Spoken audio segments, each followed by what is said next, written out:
Alright, so we have gone over and shown you guys how the tuition rates across the nation have skyrocketed, specifically in the last 30 or 40 years, and how minimum wage has not caught up with that, even come close to catching up with that. And then we've given you like one possible solution, which would be the 2-year college, like vocational school type of training.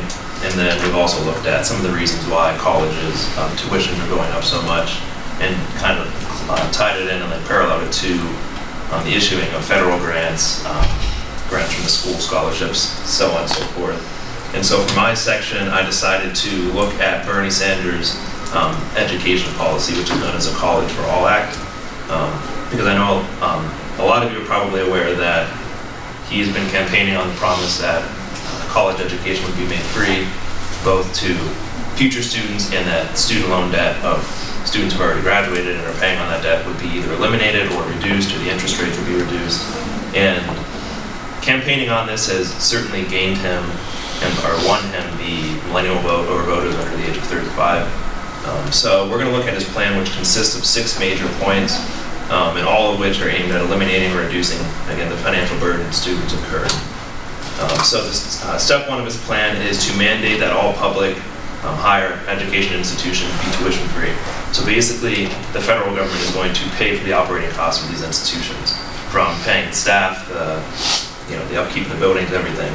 And aiming to do that, they would hope that the private institutions, because of the competition now that they would have with these free public institutions, would start to lower their tuition costs to obviously increase their enrollment.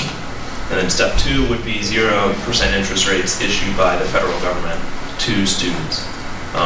And again, the competition kind of comes into play here, that private lenders would have to lower their interest rates given out on student loans to compete with the federal government interest rates at 0%.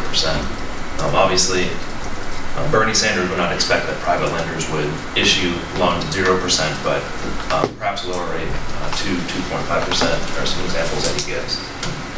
Step 3 of his plan, here it is they would mandate a max of 2.37% interest rate on all private student loans. And again, this lower interest rate is going to make it more affordable over time to pay back these loans.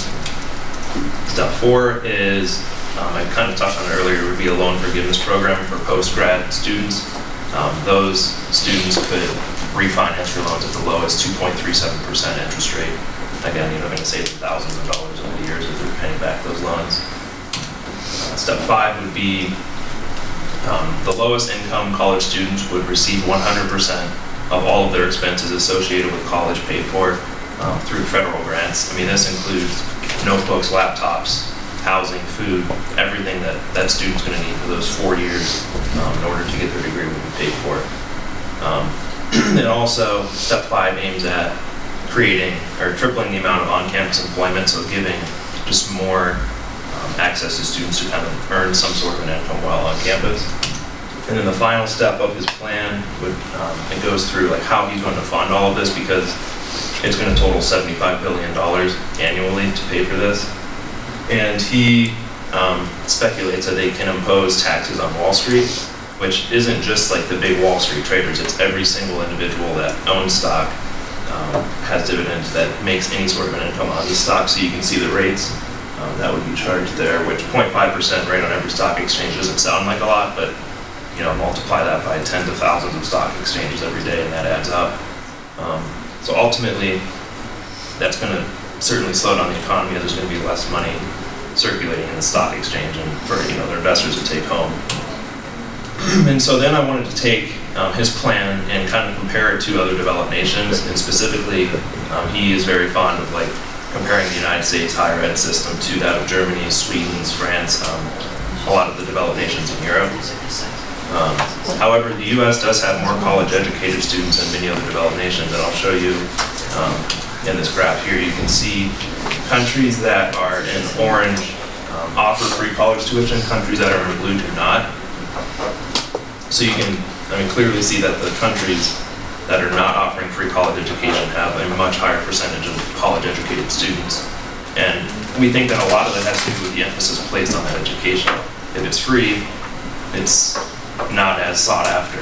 Whereas if you have to sweat and put your equity into it and slave away for 4 years and take out, $50,000 in loans, it's going to mean a little bit more to you.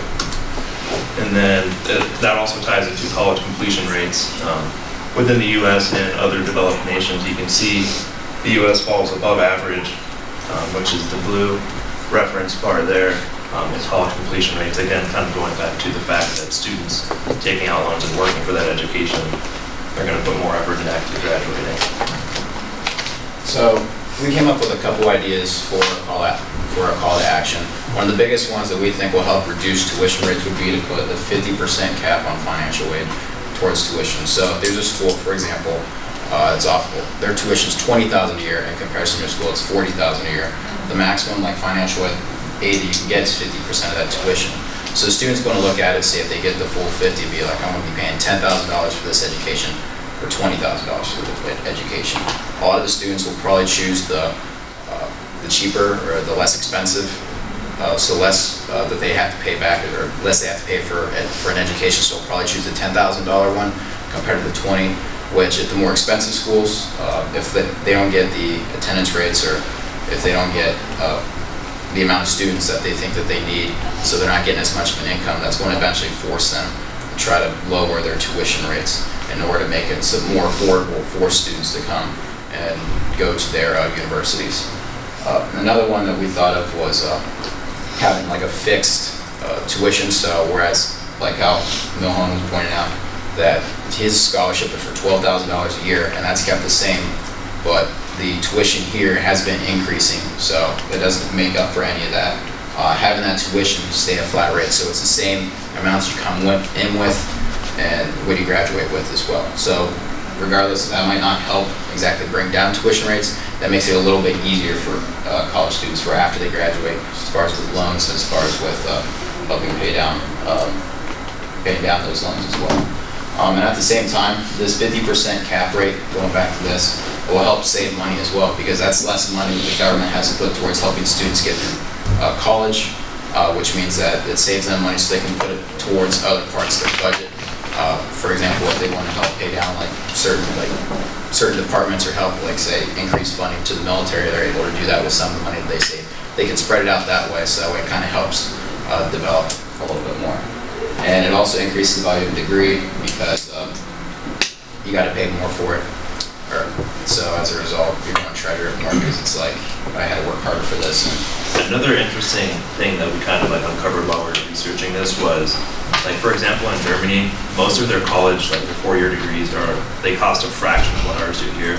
And yes, they do have like a government mandated free education system. However, like just you're looking at like what that actually costs the government, is still a fraction of what ours costs here.